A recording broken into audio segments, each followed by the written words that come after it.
The slap echoed through the small roadside diner so loudly that even the coffee machine seemed to stop breathing. A few customers looked up, then quickly looked back down at their plates, pretending they hadn't seen a teenage girl in a wheelchair flinch as tears filled her eyes. Her name was Lily, and she had come here only because it was warm, cheap, and close enough to push herself to from the community center. She didn't know that this ordinary afternoon would change her life forever, or that an hour later, the door of the diner would open and bring something no one there expected.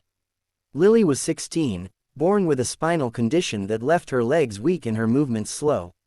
In her small Ontario town, everyone knew her face, but not everyone knew her heart. She loved sketching faces she saw through windows, dreamed of becoming an artist, and believed most people were kind if given the chance. That belief was tested when 3 teenagers slid into the booth across from her, their laughter sharp and careless. At first it was whispers, then jokes about her chair, her hands, the way she struggled to lift her glass. When Lily tried to ignore them, one boy leaned over and slapped her cheek, saying it was just a joke. The diner went silent. Lily's face burned, not just from the pain, but from the shame of being watched and not defended. The waitress froze behind the counter. An older man clenched his fist, then loosened it. No one spoke. The bullies laughed again and left, the bell over the door ringing cheerfully as if nothing wrong had happened. Lily wiped her tears with her sleeve and stared at her reflection in the window, wondering when kindness had become so rare. She stayed there for a long time after that, nursing a cold cup of tea. She didn't want to go home yet. Home meant explaining the red mark on her face to her mother, who already worked 2 jobs and worried constantly.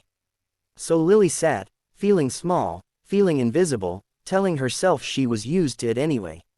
What Lily didn't know was that a woman at the counter had quietly paid for her meal and stepped outside. She made a phone call, her voice tight with anger and sadness. She didn't exaggerate. She simply told the truth. Nearly an hour later, the low rumble of engines rolled through the parking lot.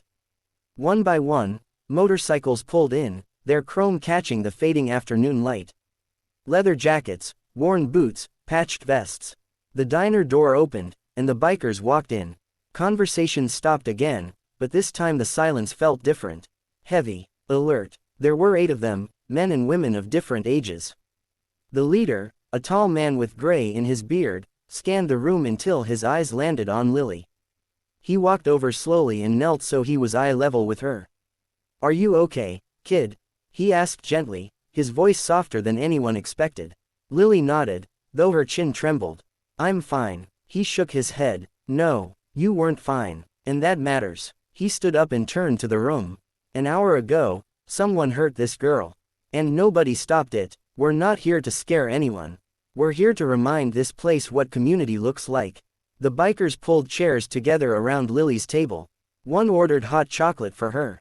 Another cracked a joke about diner coffee being a crime in itself, making Lily laugh despite herself. They talked to her like she was just another person, not a problem to avoid. They asked about her drawings, her school, her favorite places in Canada. Slowly, the tight knot in her chest loosened. Then the bell rang again.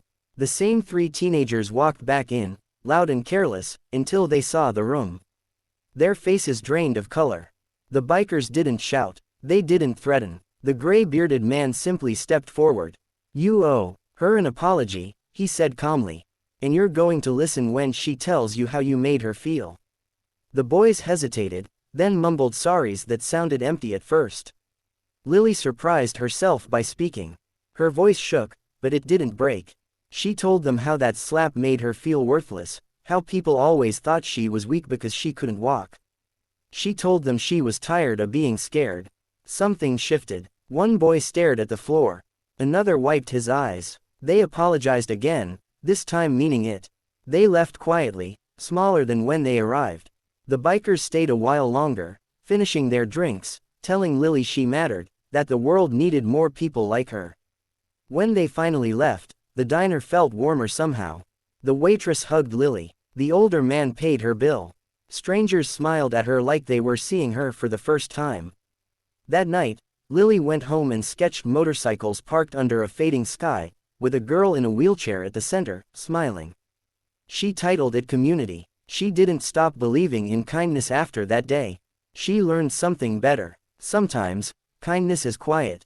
And sometimes, it arrives loud enough to shake the ground and remind everyone watching that standing up for one person can change an entire room.